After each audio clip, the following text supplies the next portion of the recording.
نحمدہ و نصلی علی رسولہ الکریم اما بعد۔ آج ہم نے اپنی بستی میں سیلاب زدگان کے ساتھ تعاون کے لیے اپیل کی ہے۔ ہمارے گاؤں والوں نے، ہماری بستی والوں نے اپنی وسعت کے مطابق سیلاب زدگان کے لیے نقدی کی صورت میں اور کپڑوں کی صورت میں، چاول کی صورت میں، گندم کی صورت میں، چینی کی صورت میں ہر لحاظ سے اپنے مصیبت زدہ بھائیوں کے ساتھ تعاون کیا ہے۔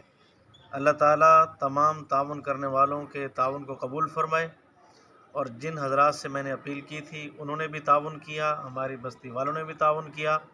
ہم یہ راشن لے کر انشاءاللہ مصیبت زدہ بھائیوں کے پاس جائیں گے اور ہر ایک کے گھر میں پہنچا کے آئیں گے۔ میں اپنے ٹرسٹ کی طرف سے تمام تعاون کرنے والے بھائیوں کا، بہنوں کا شکر گزار ہوں اور سب کے لیے دعا گو ہوں۔ اللہ پاک سب کو اجر عظیم عطا فرمائے۔ مولانا اجمل خان ویلفیئر ٹرسٹ اس کام میں انشاءاللہ ہر قدم آگے ہے اور آگے رہے گا، اور ہم غریب غرباء کے ساتھ تعاون کرتے ہیں اور کرتے رہیں گے۔ دکھی لوگ جو ہیں، مصیبت زدہ لوگ جو ہیں، انشاءاللہ ان کے ساتھ تعاون کرتے رہیں گے۔ آپ بھی ہمارے ٹرسٹ کو دعاؤں میں یاد رکھیے گا اور ہمارے ٹرسٹ کے ساتھ تعاون کیجیے گا۔ اللہ آپ کو اجر عظیم عطا فرمائے۔ السلام علیکم ورحمۃ اللہ وبرکاتہ۔